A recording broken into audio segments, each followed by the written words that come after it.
This is the new 2026 Rivian R2, and it's a huge deal. Rivian has made some of the most impressive, desirable, and exciting electric trucks and SUVs on the market. But until now, they've all been pretty big and pretty expensive. Well, now there's a new Rivian that's smaller and more affordable.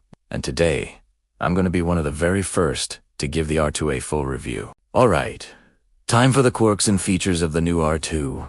And I'm going to start with the basics. This is Rivian's latest, fully electric midsize SUV.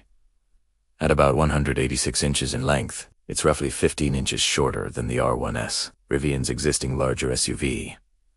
It's also about 8 inches shorter in height and around 2,000 pounds lighter. So, this is significantly smaller in every dimension. To give you a comparison, this is a little shorter than the Tesla Model Y, which is probably its closest competitor.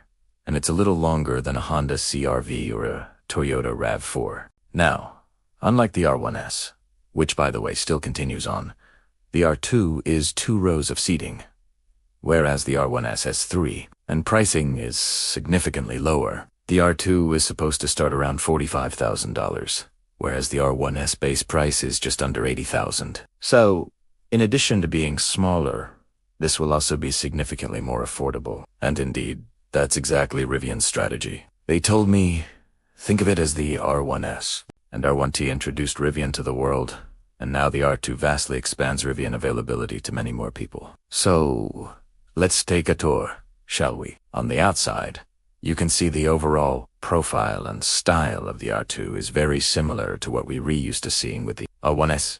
It has a lot of the same design, and that's also true in the front where you can see the characteristic Rivian oval. Running lights, it almost looks like an R1S, but sort of at 7/8 scale. And of course, Rivian told me that was very intentional. They said basically all of the midsize electric SUV competition sort of looks the same, and this vehicle is supposed to be an antidote for all that. It retains the Rivian muscular, boxy, aggressive design, just now brought to a different market segment. Now, with that said, the R2 does actually have some pretty significant differences on the outside compared to the R1S. But they're subtle. Let me show you. A big exterior change, and probably the coolest, is the rear window. The R2 has a trick roll-down rear window in the tailgate. You walk up to the car and you tap these 3 little lines on the side and the rear window automatically rolls down. You tap them again, and it rolls right back up.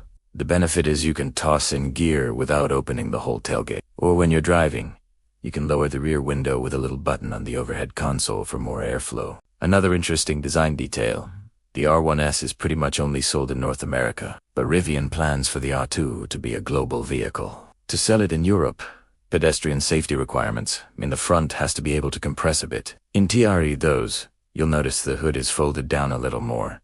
A small but important change that allows this vehicle to sell globally. Also, up front, there are 3 more little lines. You tap your finger on those, and the hood pops open, revealing the front trunk. And it's generously sized, a useful, practical, additional storage compartment. And since we're up here, a rather interesting little quirk. If you go into the side trim on the windshield, you'll notice a little disturbance right here. That is the Rivian gear guard guy.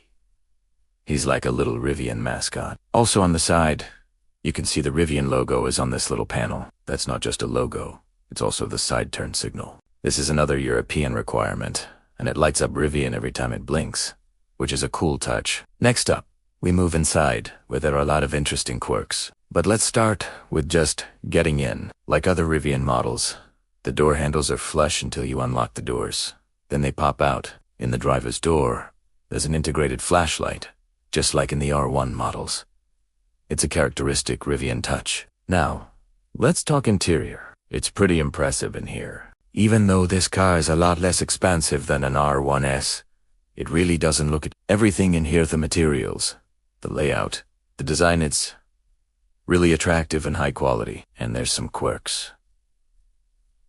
Let's begin with the glove box. It opens right up, but that's not your only glove box. There's also a central glove box. So, this car has 2 glove boxes, one in the middle and one on the passenger side. There are quite a few clever storage compartments. In the front part of the center console, there are 2 pull-out compartments.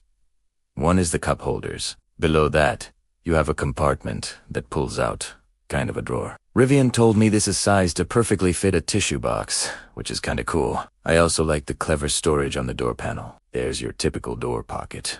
But then on the top, there's a second storage compartment. So you have two-row door panel storage. Probably the most interesting new control in the R2 is on the steering wheel. You have these two little discs on the left and right sides. Over on the left, you push it up and down and it changes the stereo volume. But if you pull the disc towards you, it allows you to adjust what you're seeing on the left part of the gauge cluster screen. You can change between music, your efficiency level, or your tire pressure monitor. Over on the right disc, you move it up and down to adjust what you're seeing in your central display. You can change between autonomous vehicle info or a full screen map.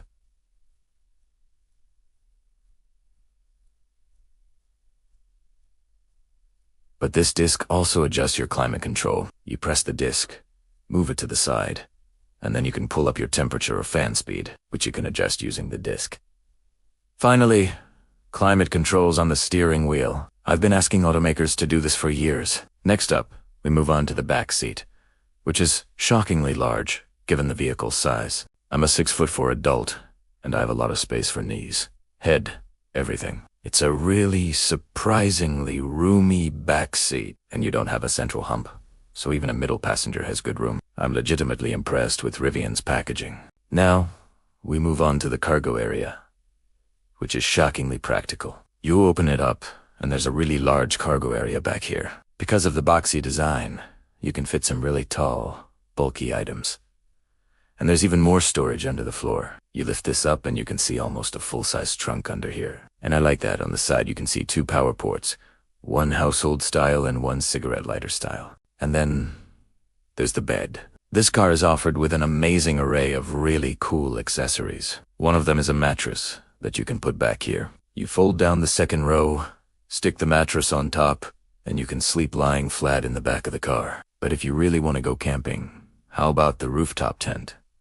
That's another accessory. It's cool. Full rooftop tent with a ladder. You climb up and you'll notice there are climate vents integrated inside, plus USB-C ports and lights. A few more important details. This particular version of the R2 has about 655 horsepower and gets from 0 to 60 in 3.6 seconds.